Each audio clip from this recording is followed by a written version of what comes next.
Hello, my name is Ian Wallace. I'm a senior fellow at the Digital Innovation and Democracy Initiative at the German Marshall Fund, and I want to welcome you to the latest in our GMF digital webinar series.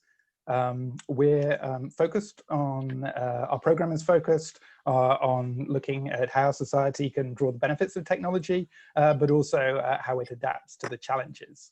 And with that thought in mind, we are very excited to be joined today by two commissioners from the Cyberspace Solarium Commission, which we'll hear a little bit more about in a moment. But specifically, we're going to be talking about how the United States improves its capacity for national resilience in response to cyber attacks, something which feels much more urgent even than when the Commission published its report earlier in the year. Although, to the Commission's credit, when they published their report just a few months ago, but before the lockdown began, they had already identified resilience as one of their key national vulnerabilities. And I think digging into some of their recommendations is going to give us a good sense of where we can get to. That said, in light of the COVID-19 pandemic, as we've all become even more aware of just how digitally connected we are and how important that is to how we work and live, the Commission has continued their work and are just about to publish an annex to their report that will contain some additional recommendations, and I hope you might hear a little bit about those and how they bear on this issue of national resilience. Before we get going, we have plenty of questions to work through that I would like to ask the commissioners. Just a few introductions. First up, I'd like to introduce Congressman James Langevin.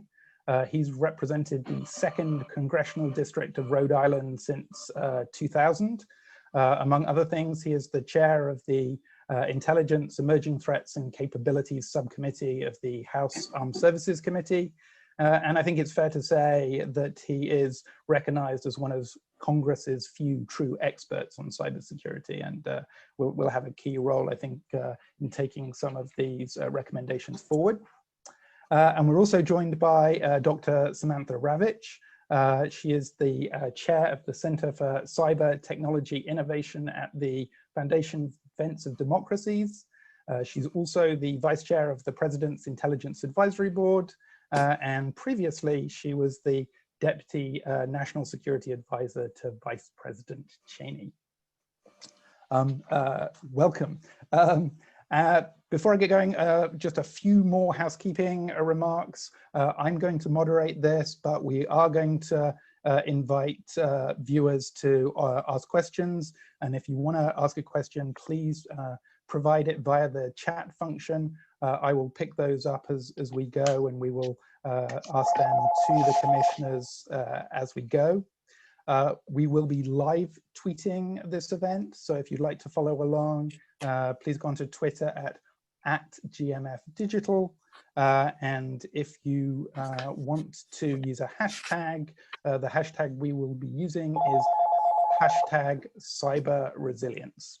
And so we hope you will join us on social media as well as on the webinar. Cyber resilience is our topic, but first of all, I think it'll be helpful to some of our viewers and listeners to understand exactly what the Solarium Commission is.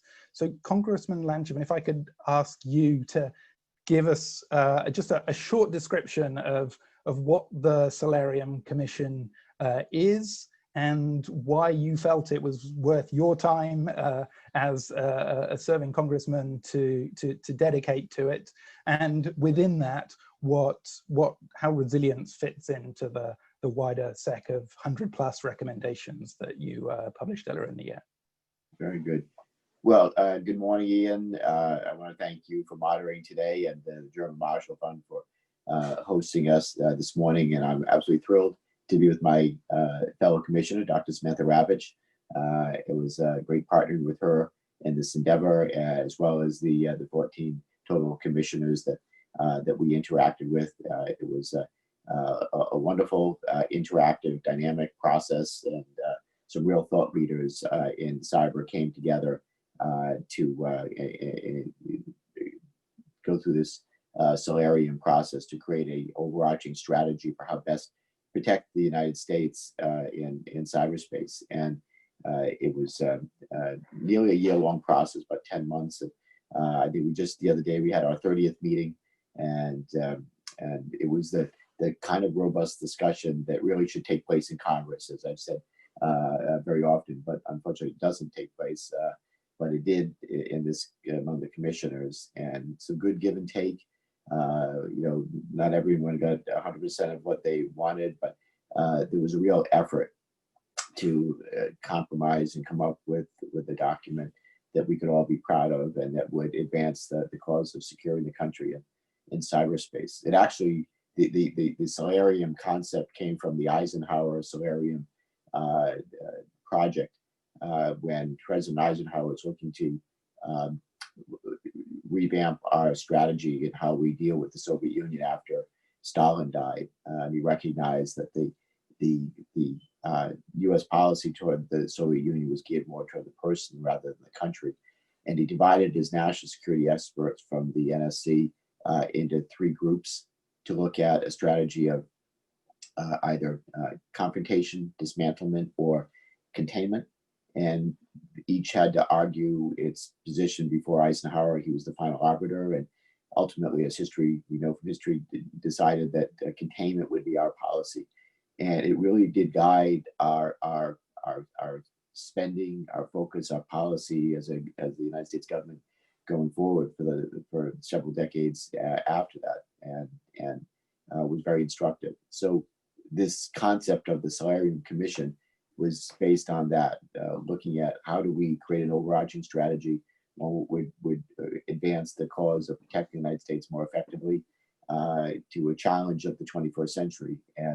And as a result, we have really an incredible work product that is basically focused on layered cyber deterrence. Basically, the first pillar of shaping behavior, and both you can recognize the United States must work with its allies and partners to promote responsible behavior in cyberspace. The second, to deny benefits, basically to ensure that the United States must deny benefits to adversaries who have long exploited cyberspace to exploited cyberspace to their advantage, to America's disadvantage, and at little cost to themselves. And this new approach, as the report reads, requires securing critical networks in collaboration with the private sector to promote national resilience and increase the security of the cyber ecosystem. And then finally is imposing costs. As the report reads, the United States must maintain the capability, capacity, and credibility needed to retaliate against actors who target America in and through cyberspace. And by the way, that imposing costs does not necessarily mean just cyber on cyber.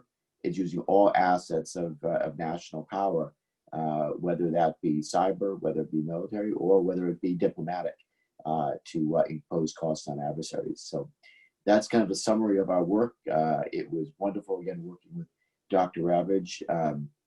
One of the things that we'll talk about this morning, and is relevant, highly relevant in this time of COVID, is looking at continuity of the economy. I'll quote, Dr. Ravich was the commissioner who pushed hard on COAT. We've had COG, continuity of government, and COOP, continuity of operations, but that mainly is more of a governmental focus. And so the idea of continuity of the economy didn't really fit neatly into either one of those boxes. And Dr. Ravich was a champion of looking at it in a different way, looking at continuity of the economy, which I'm sure she's going to want to speak to more this morning. But again, I've probably gone on too long. That gives kind of a stage setter. But honored to be with you today and looking forward to our discussion and questions. Thank you. That was a great scene setter.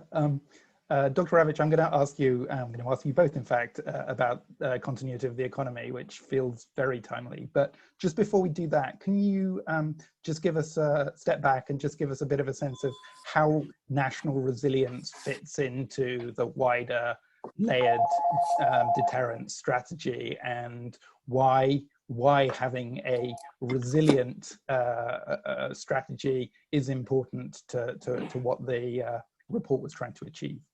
Sure. Let me start with that by saying, when we looked at what Jim was talking about, layered deterrence. So first of all, we had a robust discussion about, does deterrence even make sense anymore in the age of cyber, right? And we took this on in a thoughtful, kind of meaningful, but a very hardy debate right at the beginning, because there is a notion out there that the age of deterrence is done, that the cyber battlefield is such that it is hot and heavy right now and you can't deter. And we discussed it, we pulled it apart, and we basically came down on another side, which is, no, you can deter. You can deter it from getting worse. You can deter it from escalation. And as we are setting the rules of the battle space going forward, deterrence is a key part of this. So in deterrence, as Jim has said, shaping behavior, denying benefits, imposing costs, this denying benefits, right? This resilience, deterrence by denial. It has two key aspects, and our recommendations go to them.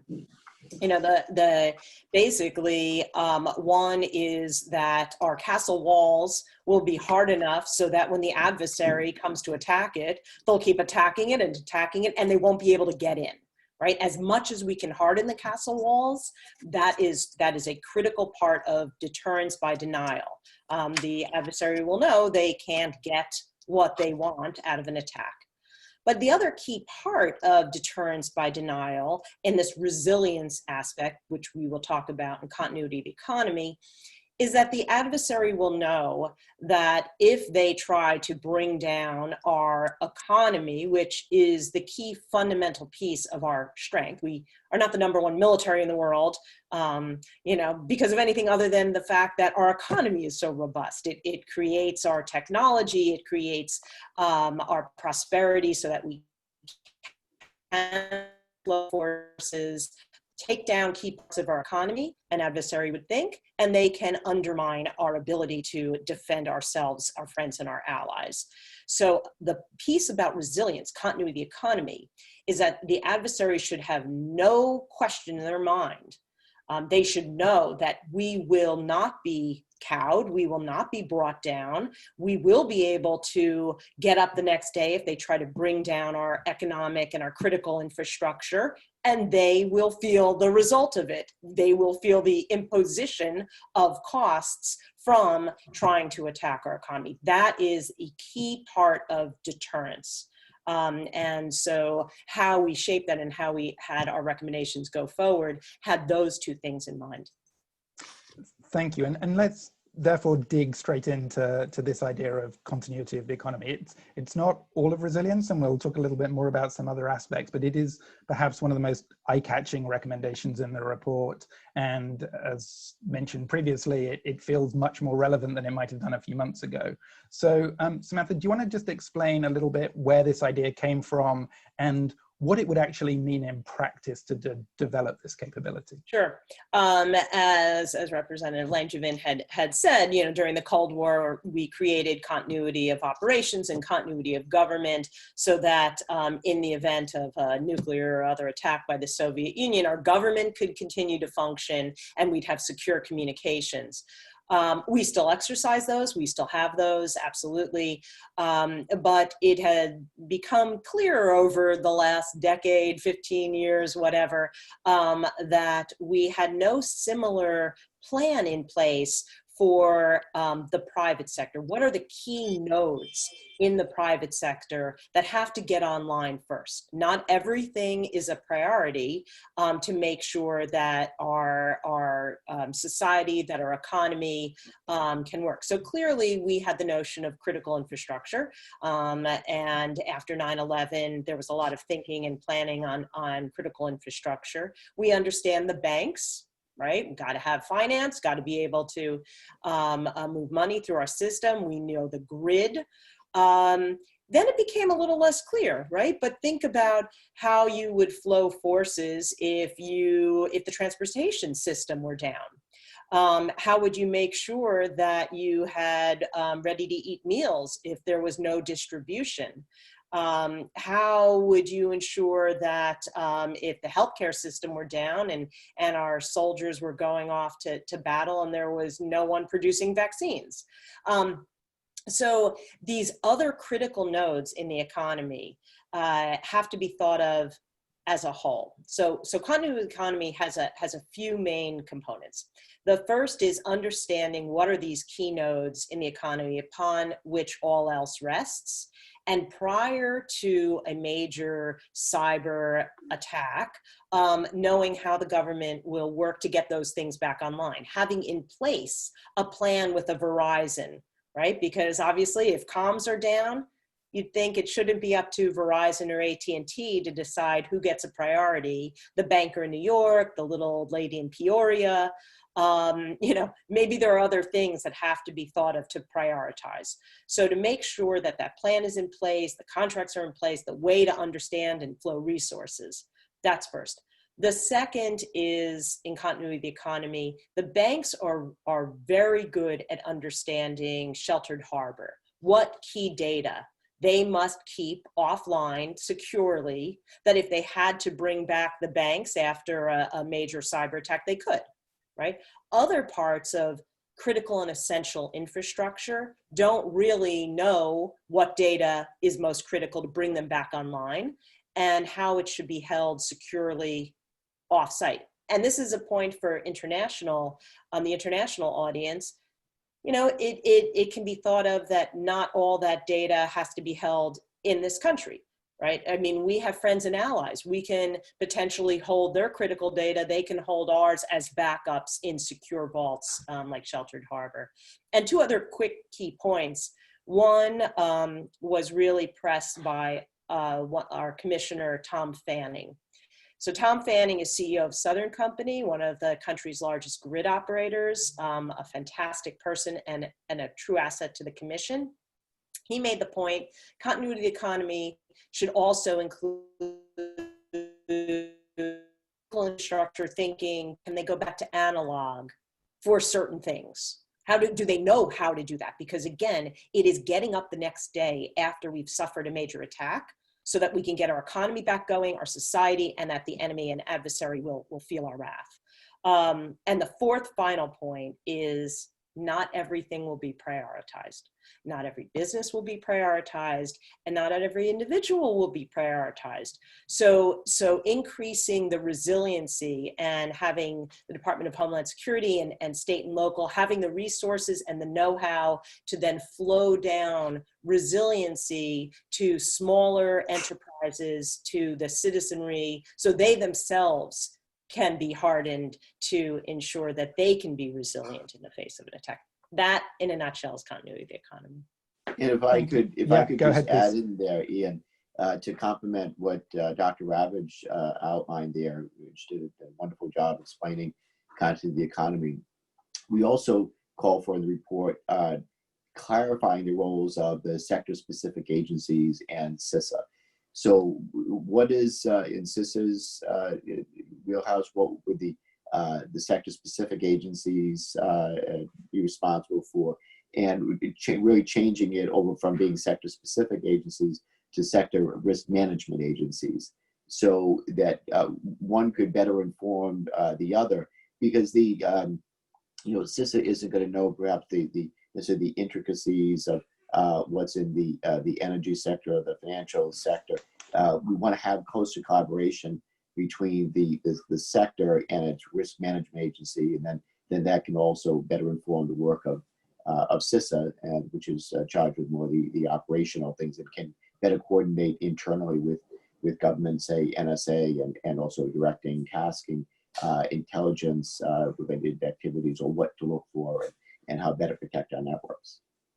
And CISA, of course, is the Cybersecurity and Infrastructure Security Agency, which sits within Department of Homeland Security.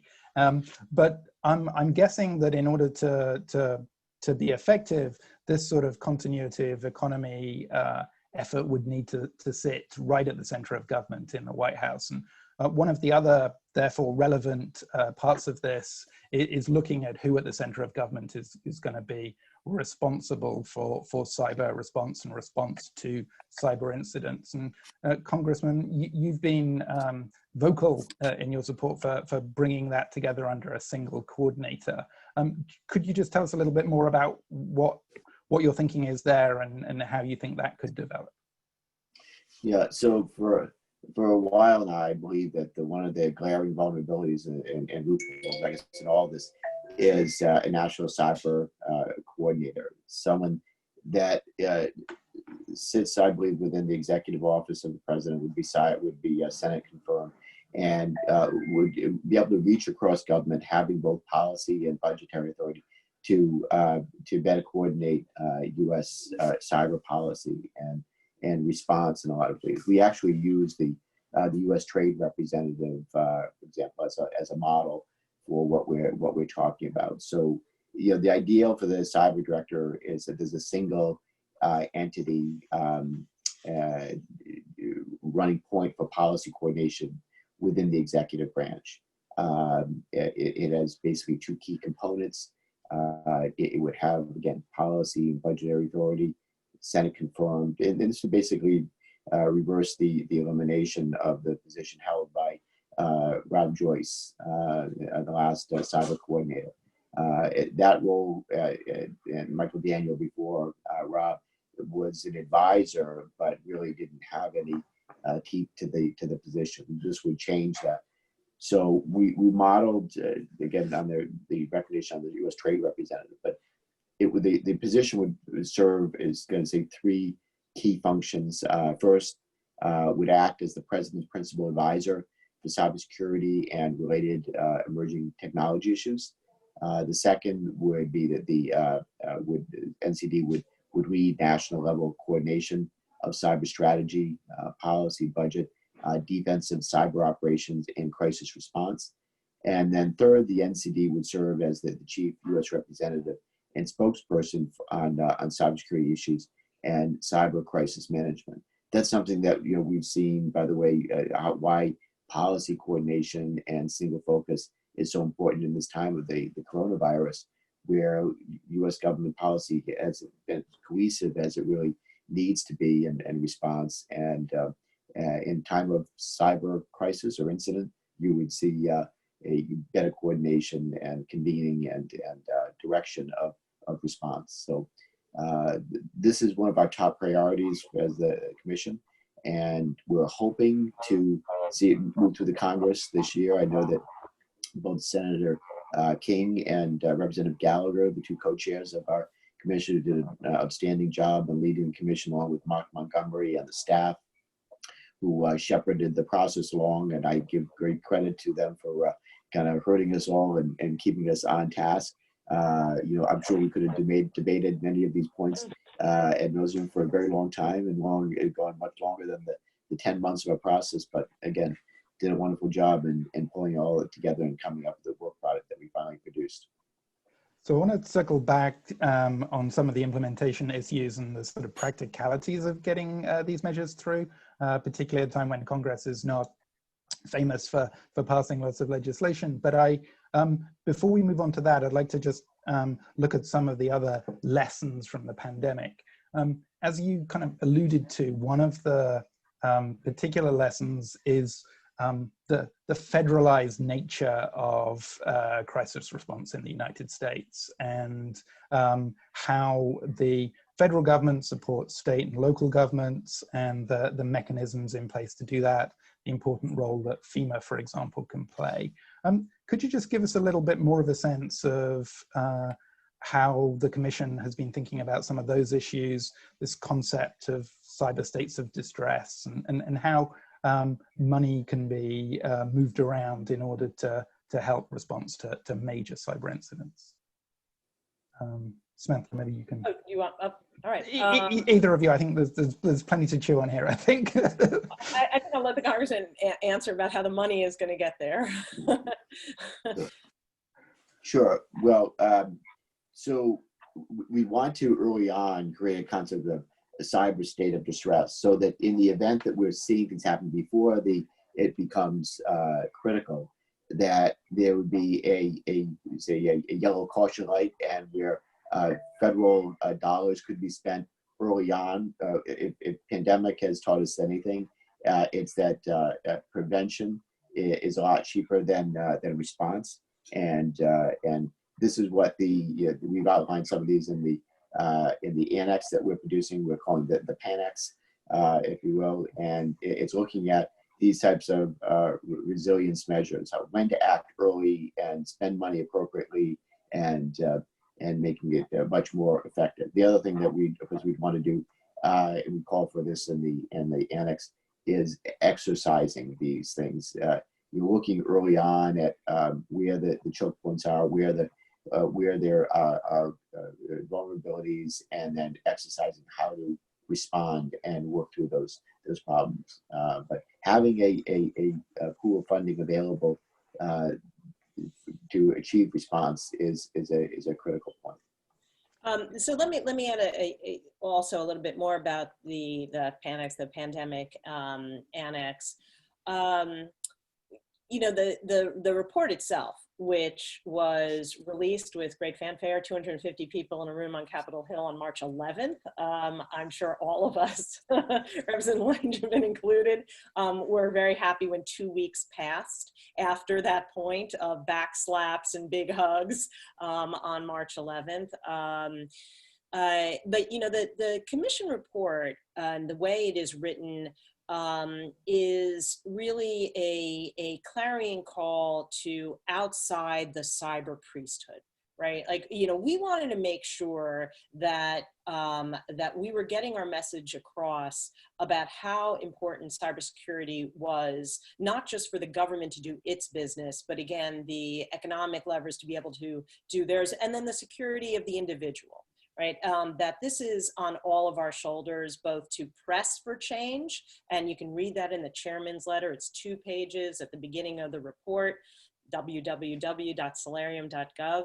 But then, of course, the pandemic struck, and you know, we were thinking also about like the daily life of a citizen of the United States or some other country, right? They get up, they look online, and they're trying to read the news, and they think, is it real news? Is it fake news? How would I know, you know, as a citizen, how would I know the difference? And then they log on to their work, and is there, you know, are they secure in logging on? Is their Wi-Fi router a notoriously vulnerable piece of equipment? Is it up to snuff? Do they even know how to update it? Then think about, like, later on in the day, they have a virtual doctor's appointment. Is their doctor's office secure? Is their medical data being uploaded to some, you know, cut rate bargain cloud with no security on it? How would I know as a patient, right? And then let's say they needed the help and assistance of their local or state government. They needed money, they needed aid and assistance during this hard time of coronavirus. You know, did their state or locality rely on legacy systems that they can't even, you know, put in for aid and assistance? These are the real world things that are happening right now that, you know, frankly, the commission report, we were kind of preaching and thinking about these things, but they have become that much more critical, that much more important, and that much more relevant in a very daily way to the American people and to the citizens of certainly our friends and allies. And so the pandemic annex really focuses on cybersecurity challenges during a pandemic, and also what a pandemic can teach the United States about how to prepare for a major disruption. And the annex itself, which will be coming out next week, highlights 32 of the original recommendations, but also has 5 new recommendations in light of the circumstances surrounding the pandemic. Sorry, carry on, Congressman. Yeah, all great points by Dr. Ravich, and I'll just add on to the building in resilience into protecting our government, our way of life, understanding that our democracy in many ways has been under attack by outside entities, and people ask the question, what is the average person to believe? And so building in that resilience, looking at building in programs for building long-term public education initiatives that promote digital literacy in the K through 12 level and for adults is important. The damage caused by COVID-19 related disinformation clearly also makes it clear that the capacity to identify highly dangerous disinformation activities and make them both known to both the platforms and enable citizens to understand what they're seeing and what's real is so important. So establishing what we call the social media data and threat analysis center is one of the things that we call for. It's an independent nonprofit organization to encourage public-private cooperation to detect these things going forward is really essential. The last thing that I'd like to mention, going back to not only about the federal government, but how you prepare the states and harden and create resilience among the states. IT modernization was a key recommendation in the report. So we have found during the time of COVID, as states have had to ramp up quickly in certain areas, for example, responding to unemployment insurance claims. Many states have such integrated IT infrastructure and unsecure infrastructure that you have these states have an inability to ramp up quickly.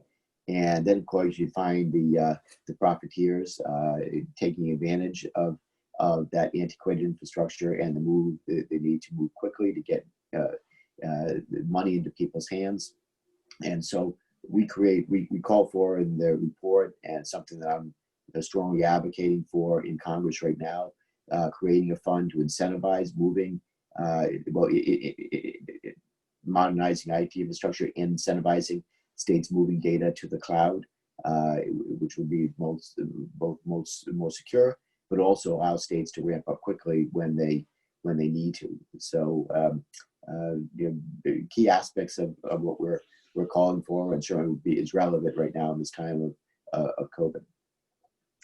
One last sort of pandemic-related question, and then I think we can talk about implementation, which and how that money is going to be made available. But one of the other things that we've learned a lot about in the course of the last few months is the Defense Production Act and the ability of the federal government to respond to incidents through federal legislation. One of the recommendations in the original report was looking at how you can leverage that to support response to sort of cyber attacks. And I wonder if either of you could sort of speak to the how that could play out in a cyber scenario.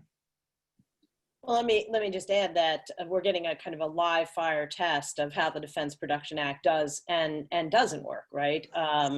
You need. And we should I might even ask you for the sort of a non-expert, just to explain what the Defense Production Act is, which I probably should have done myself, and why it can be useful to help in response. It allows the under the president's guidance, the Department of Defense to push money out quickly to, I don't know what the right word is, compel isn't the right word, but it can,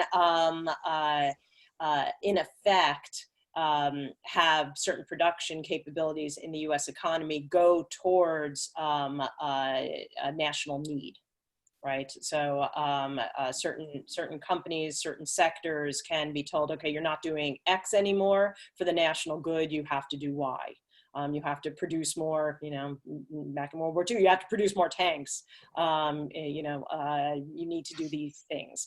But to be able to do that, not only do you need the money to be able to, because it's not that these companies are going to do it for free, they're going to be paid for their services. They're just now going to have their services go towards creating something for the national good. You need the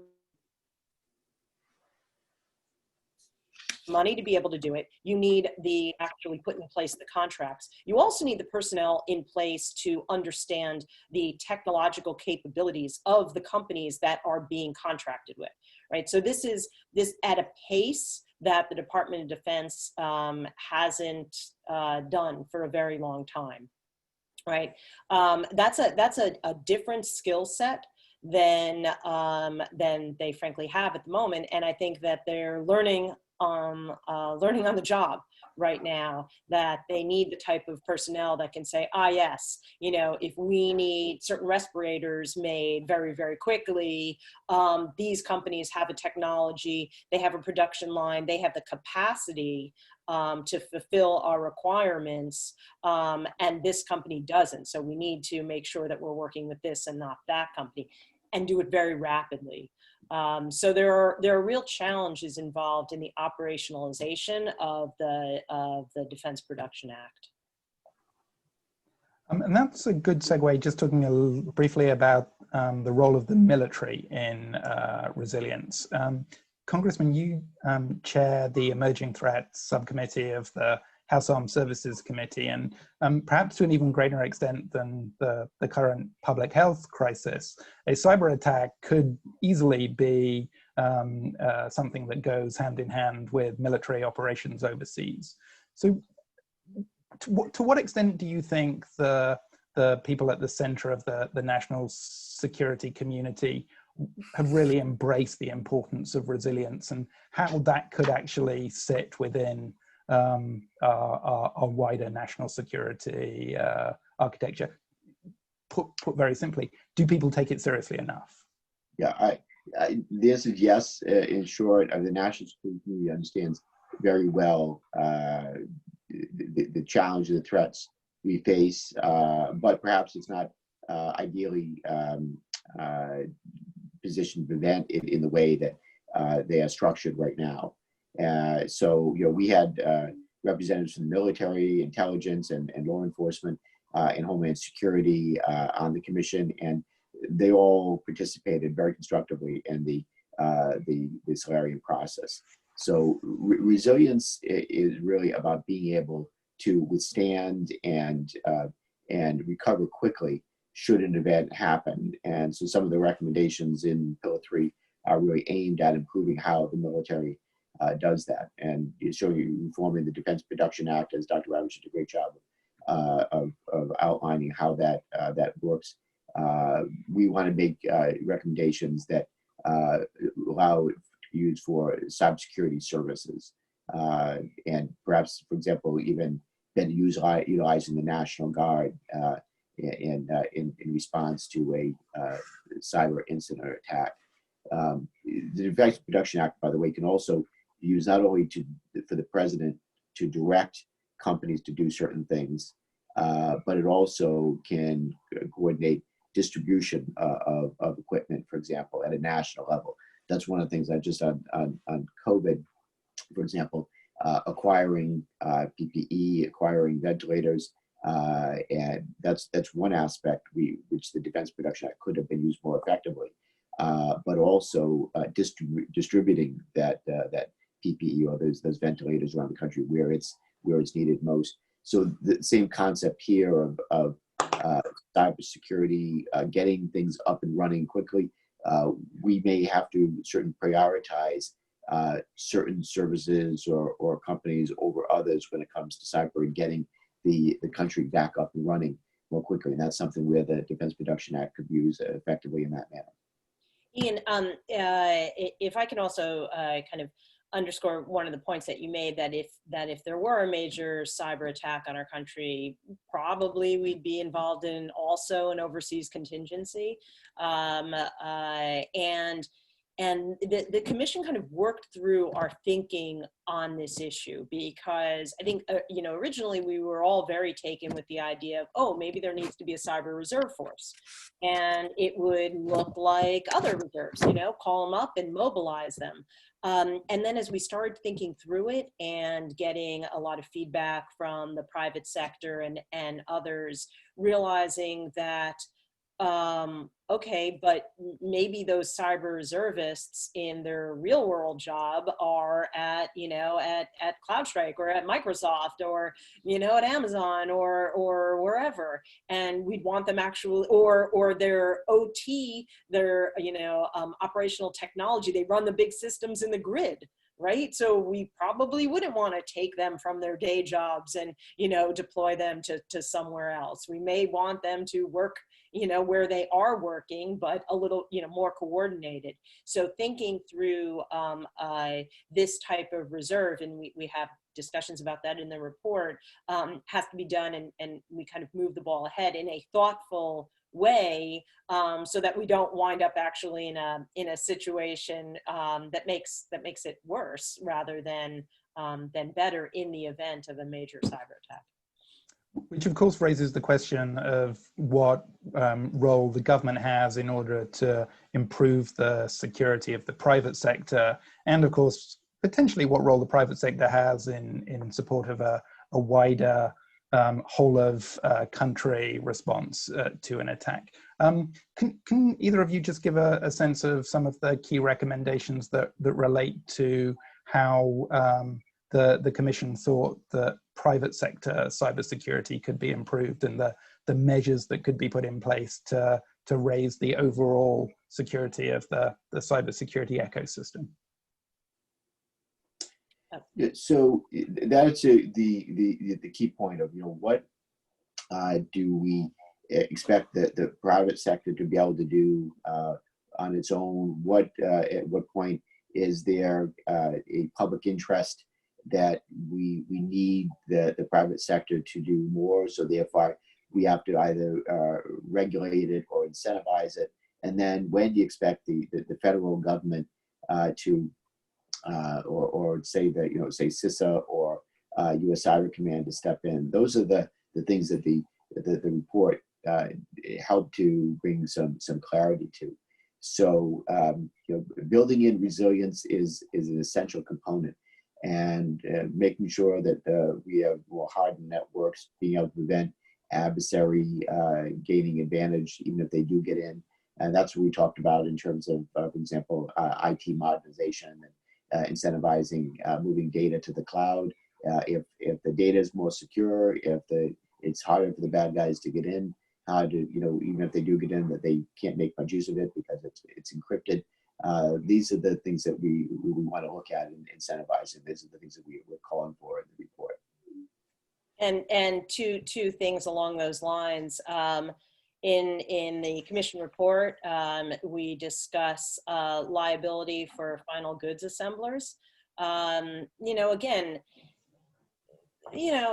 I might get a notice that my car has a recall because of an airbag problem, but I'm not expected to fix it myself, right? I mean, things have gotten out of whack a bit, and we recognize this on, on the commission, where, everyone's passing that potato as to who's responsible, and oftentimes it winds up on the shoulders of the user who didn't create the router, but the router has parts that were built in an adversarial country, and it lands on my desk, and I'm supposed to fix it or not even know about it. And there are tricky parts on this recommendation, but I think it kind of makes sense from just an average person's viewpoint. We also have a recommendation in there to amend Sarbanes-Oxley reporting requirements for public companies that, like they have to certify boards and the C-suite, they have to certify on their financial matters and their ability as a going concern. They should also have to certify that they are up to some standard for cybersecurity. So these are kind of two of the many recommendations that we put in that try to get the private sector to step up where they need to. And if I could just add into that, Ian, Dr. Ravich did a great job of outlining the final goods assemblers as well as the bringing the C-suite in, making sure we're amending Sarbanes-Oxley and modernize that to bring more accountability on cyber. The final goods assemblers issue, it's just so important right now that we change the dynamic that exists right now of being this rush to be first to market rather than being secure to market. And so that's what that recommendation is designed to do, bring some accountability to this so that there's forethought. And it's the business that makes the decision, right, as to whether they bring the product to market this way, if we make this change, so that they make the business decision whether or not to close a known and address a known vulnerability. They may deem it inconsequential. If that's the case, fine. In the same way, a car maker, a car maker or the one that's selling the car, if there's a problem with the visor, they may not be as worried as if there's a problem with the brakes in the car or some other key component. So, but we let them make that decision, and the final goods assembler has now some liability in this. The other thing that we call for in the report is the creation of a Bureau of Cyber Statistics. One of the things right now that is really absent from all of this discussion is a way for the security people to articulate the business case for adopting stronger cybersecurity measures. So we want basically the security people to be able to talk to the CEO and the board in business terms and saying that, look, if we adopt this XYZ technology, it's going to make us that much more secure. Right now, we don't really have that data. If you think of being able to quantify, say, two-factor authentication or some of the other technologies, right now it might be a gut feeling or a check or the common sense that yes, if you do this, it's going to make us more secure. But we don't necessarily yet know or have the data to do that. So creating this Bureau of Cyber Statistics would quantify that and allow security individuals to make the business case for why a stronger cyber technology should be adopted. So just to put on my sort of realist hat, this is not the first report we've had collecting together a lot of good ideas to improve the nation's cybersecurity. It is, however, potentially one of the first times we've had quite so many legislators involved in the process of developing those recommendations. And I wonder, perhaps Congressman Langevin, you're the person to ask this. How are the recommendations going to be taken forward? And given that you're sitting on some fairly contentious organizational and even political issues, how confident are you that you're going to be able to get these recommendations implemented? Yeah, so I'm a realist, and some will be easier than others. But the fact that there are 4 members of Congress on the commission, and hopefully, I'd like to think key positions, be able to move a lot of these issues forward through different mechanisms as we attach them to other bills. That I think we're going to see progress on key proposals. I want to give a lot of credit to our executive director, Mark Montgomery, here, and making sure that the recommendations were also accompanied with legislation, the bill text, or legislative letters that can be later turned into bill text. And then I'm working to get many of them into the National Defense Authorization Act where possible. We'll be revealing the NDAA soon. They're still in negotiation right now because some areas we're going to have to get the sequential referral issues, so we have to get waiver letters. So we're working on those things. But I think there's a lot of buy-in, and some will be short-term, others will be medium-term, others will be long-term. So I'm hoping a national cyber director is again among the top that we'll see movement on. I'd like to see that attached to the NDAA. I've already had conversations with Carolyn Maloney, who chairs the Government and Oversight and Government Reform Committee, and about that issue. She is very enthusiastic about this idea. Ordinarily, it would go through her committee, and they would pass the bill and perhaps move it on their own.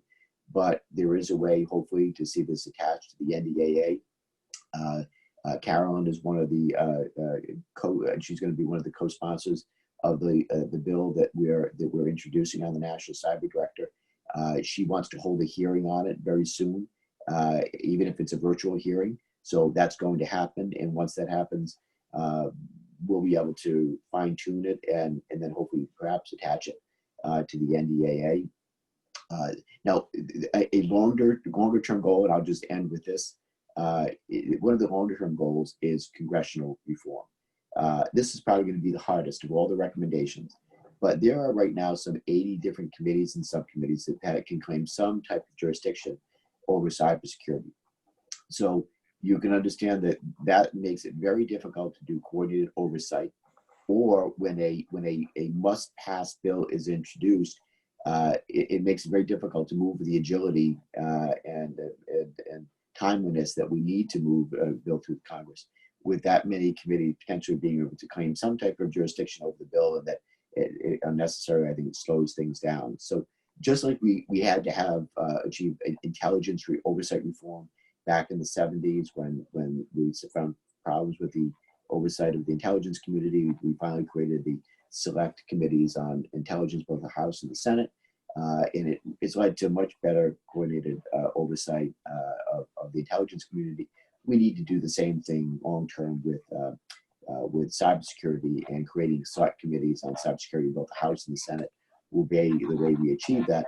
But getting members of Congress, especially very powerful committee chairs, to give up jurisdiction over cyber will not be easy. It may take some national level event to compel reform, but I've often said, and my master's degree program taught me anything. It's about making good public policy has 3 elements: a problem, a solution, and a window of opportunity. And they don't all 3 line up at once, but when they do, you have to be ready to push the proposal across the finish line. So we will be ready when that day comes. And talking of that window of opportunity, we have 2 questions from the audience which relate to your comments. First is to ask whether there is an opportunity in any of the COVID stimulus packages, forthcoming packages, to take forward any of these measures. In past financial stimulus packages, we've seen sort of technology projects being sort of pushed forward, and I wonder, or our questioner wonders if that's an opportunity. The other question we have is about the receptiveness of the executive, the White House, to the cyber coordinator, and whether they're going to be welcoming the congressional imposition of a coordinator. Yeah, so I'll start with the ability to attach some of these proposals or funding to a future COVID aid package? And the answer is we are working on that right now. IT modernization is the key one right now that makes all the sense in the world. Every state in the country right now has been hit with this tsunami of claims for unemployment insurance, and it's been very difficult to respond. And then of course you have the fraud aspects of it as well. You know, that profiteers have taken, trying to take advantage of in infiltrating systems. So there's a clear need for IT modernization, incentivizing move to the cloud, and it's going to take money to do that. I'm already pushing that hard for an upcoming COVID aid package, and I'm hoping that when we do take up the next one, that we'll see funding included there for IT modernization. So, in some aspects, some of the previous bills that we passed on COVID aid could be used for state aid. They could use some of that funding because it was pretty broad latitude of how the states could use the funding. So some could be used already. We want to make it more specific to IT modernization. On the second question about the National Cyber Director, you know, I would say that no president, I guess, likes the idea of being told how, you know, the executive branch will be organized. So I expect that that's going to take some work, but I do believe it's the right thing to do. The problem is we see this glaring vulnerability of this absence of a national cyber director that can coordinate that policy and budgetary authority, and so it really needs to be done. Think, for example, you have all these different departments and agencies. Cyber security is not their primary mission. And by the way, I believe it's why the OPM hack was able to be carried out in the first place, is because there you had an agency. Cybersecurity was not their primary mission. OPM did not realize the responsibility and the importance of the data that it was charged with protecting. And you had an adversary get in, steal that data. It was probably one of the biggest intelligence coups on their part in U.S. history, and done great damage long-term to the degree to which we still don't know the full effects of that hack. We want to prevent the next OPM hack from an intrusion from happening, and the best way to do that is to have a person who has their eye on the ball and has the policy and budgetary authority to make it happen. Thank you.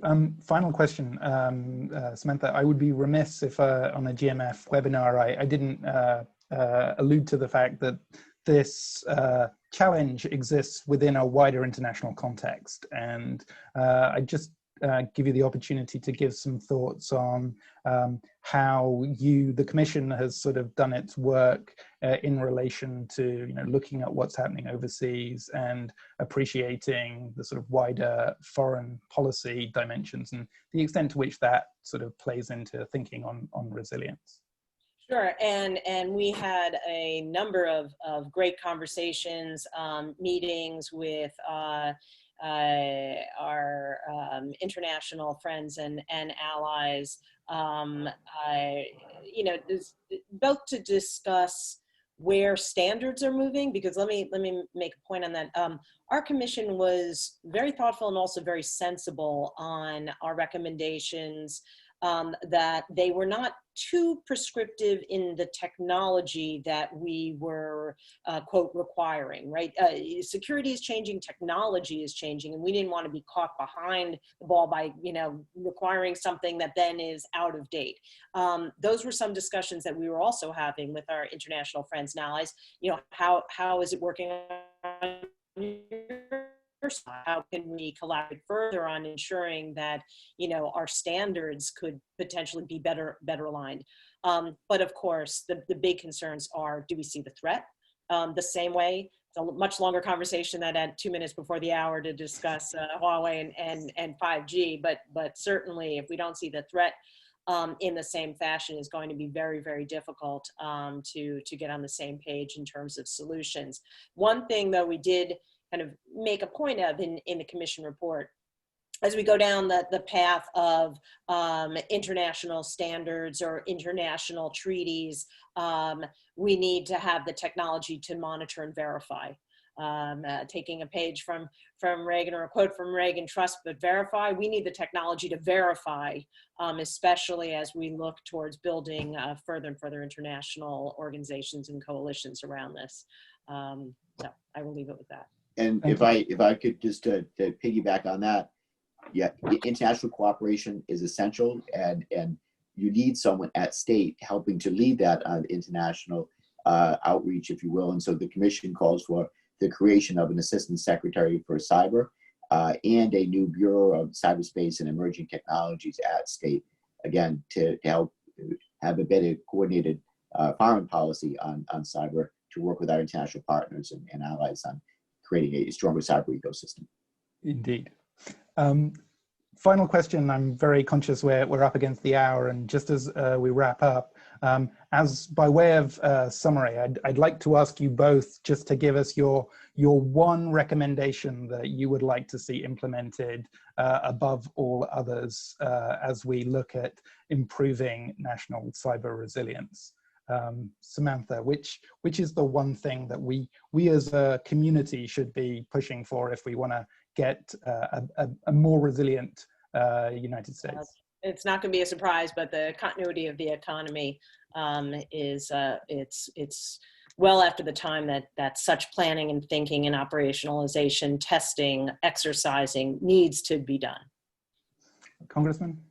And I'll go back to I support Dr. Ravich's point on continuity of the economy, and I will also push for, as my priority, the National Cyber Director that we've had a pretty good discussion on. So that's, I think, one of the key things that I know that we need to enact, and I hope to see enacted in very short order.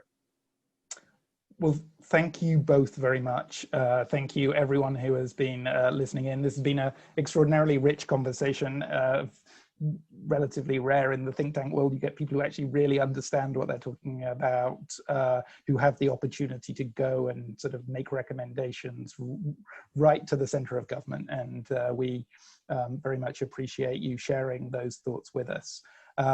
We will continue at GMF to be working on many of these issues, and please look out for that in the months ahead. But for now, let me say thank you very much to Dr. Samantha Ravich and Congressman James Langevin, and enjoy the rest of your day and your weekend. Thank you. You're welcome. Bye-bye. Thank you. Bye now.